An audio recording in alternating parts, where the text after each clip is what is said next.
Magandang araw sa atin mga winding. So meron tayong mga winding i-check dito itong motor ng pang air cooler tong mga winding.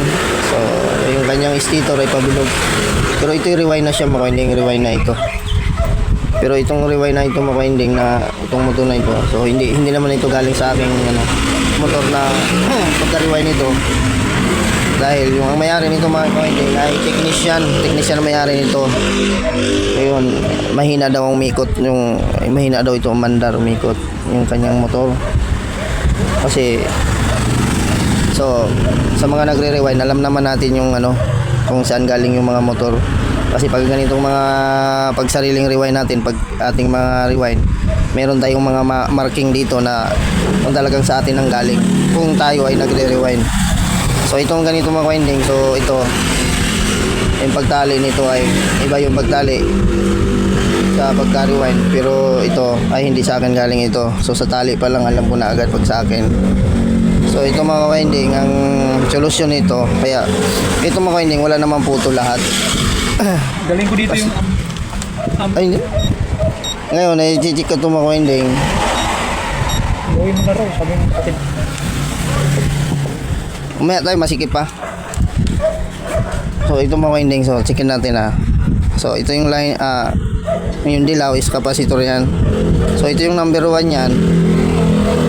Ating nasukatan natin reading 489 yung number 1. So itong black number 2 446, 47. So yung red 393.7. So wala siyang putol mga winding kasi lahat may connection. Tapos yung itong common, tapos ito yung naka-series niya dahil sa fuse, wala namang fuse to. So continuity lang yan. Pero dito tayo sa kabila sa line capacitor ito. So ang reading natin 453, di ba? Ayan, pag ganyan yung reading niya mga winding na 453, mababa na masyado yung resistance niya. So mahina talaga ito umandar itong ating motor pag ganun kababa.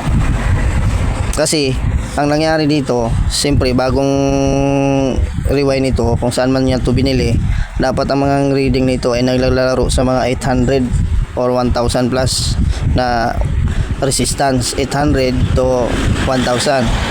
Siyempre sa pag matagal na ang gamit siguro nito ng may-ari, siyempre maaari yung ating resistance ay bumaba dahil na overuse na siya kasi sobrang init ng ng motor na natin, bumababa yung resistance ng windings natin. Kaya tulad nito ang nakuha natin, so common to line capacitor.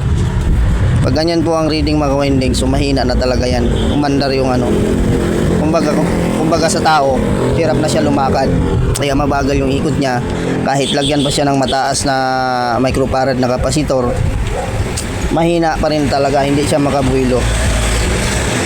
So yun, ang nagiging problema sa ganito mga ka-windings, pag nag-test kayo sa common at saka line capacitor, tapos na reading nyo ay ganyan lang kababa, mahina na ang andar ng motor natin yung mga winding.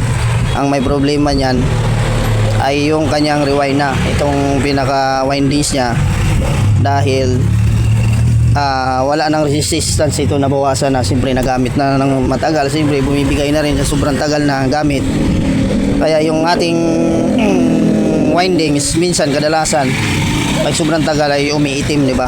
Umiitim siya dahil pag ganun mga winding ay paubos na yung kanyang resistance ng ating magnetic windings. Ngayon ito wala naman itong putol at goods naman lahat to, dahil ang may-ari naman ito ay technician. Nilagyan niya na ng capacitor, nagparallel na siya, ganun pa rin siya mga winding, mahina. So ang ibig sabihin lang nito mga winding sa madaling salita ay itong kanyang motor ay pasira na siya kasi mababa na ang windings. Ayan common to line capacitor 453 ohms. So itong kanyang mga speed, ayan 489 saka 2 and 3. So goods na yan mga winding. Pero bakit mahina siya? So ang sikreto dyan, ito lang ang sikreto dyan mga winding.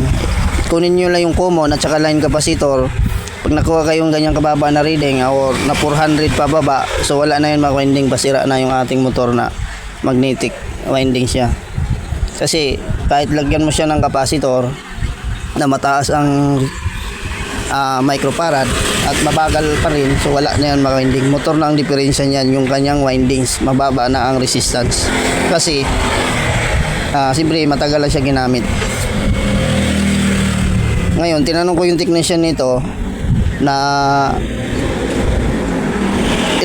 ilang buwan na ba yung motor na nagamit.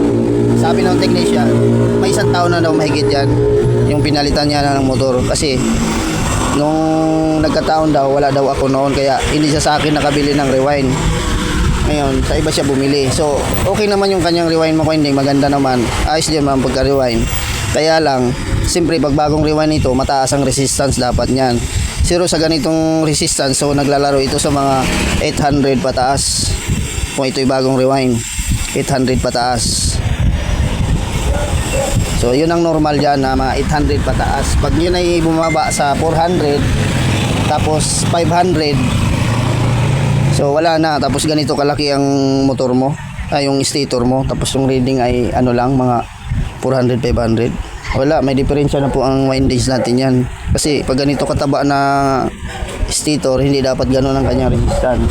Dapat naglalaro sa mga 800 plus or sobra pa, dapat mga 1,000 ganyan pataas. Pero pag ganun kababa, wala na mga winding, pasira na yung ating magnetic winding. So ngayon, hanggang pag ganitong walang putol, so ang decision mo dito mga winding ay palit ka ng bagong motor. Kasi kahit lagyan mo pa ng mataas na capacitor yan at ganun pa rin, wala yan mga winding. So ang may problema dito ay yung kanyang magnetic windings, mababa na ang resistance. Yun po ang naging problema niya. So ayan mga winding. So ayan mga winding, so hanggang dito na lang ating video. So kung meron po kayong natutunan sa ating munting paliwanag sa ating motor ng electric fan, baka kayo ay maka-encounter ng ganitong problema na walang putol, na buo siya lahat, pero bakit siya mahina umikot. So ang may problema nun mga winding ay magnetic windings niya. Pag nag-test kayo ng common, kunin nyo agad yung common at saka line capacitor. Pag ang na-reading nyo ay mababa masyado, wala, hindi napasok, may problema, sira ng motor natin. Kailangan ang reading natin na standard size na makukuha dyan mga winding ay mga 800 plus or 600. Palagay natin minimum na 600 minimum natin mga winding dyan. Dapat 600 ang minimum. Pero pag yan ay mga nasa 400, wala, mabagal na yung mga winding, pasira ng motor natin, pinaka-magnetic wire niya, mababa na masyado. So ayan mga winding, hanggang dito na lang ang ating video. So Nakita ko isang doon. saan? Doon.